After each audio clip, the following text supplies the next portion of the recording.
Hi my family. Today ரெசிப்பியில் டேஸ்டான கத்திரிக்காய் fry எப்படி செய்யுதுன்னு பார்த்துடலாமா? ஒரு பேனில் எண்ணெய் போட்டுட்டு கருவேப்பிலை போட்டுட்டு கத்திரிக்காவை மெலிசாக நீல வாக்கில் கட் பண்ணிக்கோங்க. அப்போ தான் வதங்கி வர்றதுக்கும் டேஸ்ட்டுக்கும் சூப்பராக இருக்கும். இந்த மாதிரி எண்ணெயில் போட்டுட்டு ஒரு 2 நிமிஷம் நல்லா கிண்டி விட்டுட்டே வாங்க.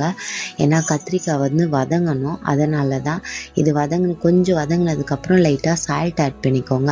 சால்ட் எப்பயுமே கொஞ்சமாக போடுறது நல்லதுங்க. நம்ம வேணும்னா கூட அடிஷ்னலாக ஆட் பண்ணிக்கலாம்.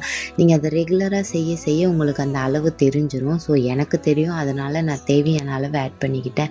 இதில் லைட்டாக மஞ்சத்தூள், வீட்டில் அரைச்ச குழம்பு மிளகாத்தூள் அது இருந்துச்சுன்னா ஒரு 2-3 ஸ்பூன் காரத்துக்கு ஏற்ற மாதிரி போட்டுக்கோங்க.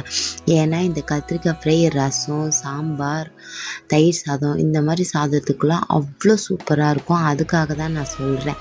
இப்படி மிளகாய் பொடி போட்டு ஒரு 2-3 நிமிஷம் லோ ஃப்ளேம்லேயே வச்சு நீங்கள் கிண்டி விட்டுட்டே வந்தீங்கன்னா கத்திரிக்காய் ஃப்ரை ரெடி ஆயிருங்க. மொத்தமாகவே இதை செய்கிறதுக்கு 10 நிமிஷம் தான் ஆகும். நீங்கள் வேணால் ட்ரை பண்ணி பாருங்கள். இந்த மாதிரி ட்ரை பண்ணி பார்த்தீங்கன்னா ரொம்ப சிம்பிள் டிஷ், ஆனால் டேஸ்ட் அவ்வளோ சூப்பர்.